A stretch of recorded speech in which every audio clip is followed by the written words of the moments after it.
Berdosakah seorang istri yang membagi pekerjaan rumah tangga dengan suami yang tidak punya pekerjaan, sementara biaya rumah tangga lebih besar ditanggung oleh istri? Ikhwatal iman rahimani wa rahimakumullah, Nabi SAW bersabda, kafa bil mar'i ithman an yudayya man yaqud. Cukuplah seseorang itu menanggung dosa jika dia menyanyiakan keluarga yang harus dinafkahinya. Tidak menafkahi istri dan anak kita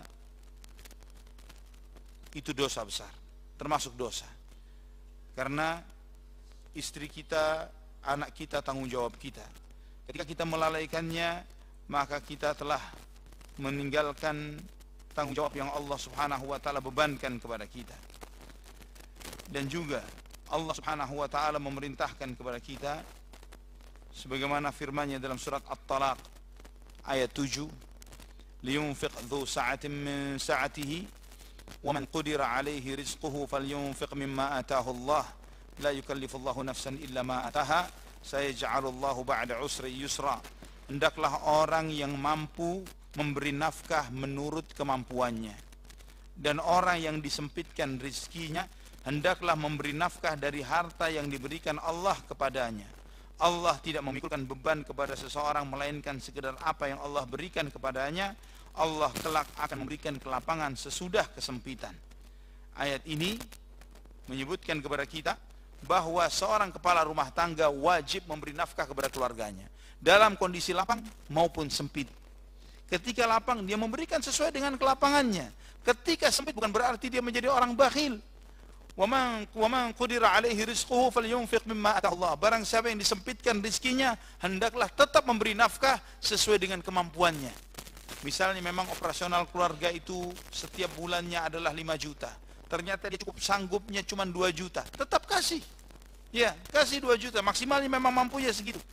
Tekornya Allah telah tegaskan, wa man qudira alaihi rizquhu falyunfiq mimma ataahu Allah sayaj'alullahu ba'da usri yusra.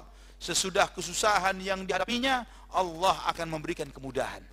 Asal istiqamah memberi nafkah. Ya, memang kondisi rumah tangga ini tidak selalu baik terus. Karena kita mengalami kondisi yang terpuruk, ekonomi yang susah dan sulit. Dan di sini ujian bagi suami, ujian bagi istri.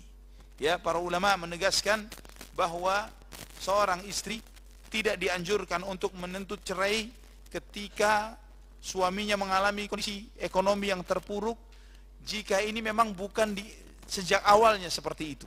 Beda jika misalnya dari awal seorang laki-laki memang sudah menyatakan tidak sanggup dari awal. Ya, dia tidak sanggup memberikan nafkah 100% dari awal pernikahannya ditanggung oleh istrinya. Maka yang seperti ini bebas istrinya menuntut cerai atau tidak.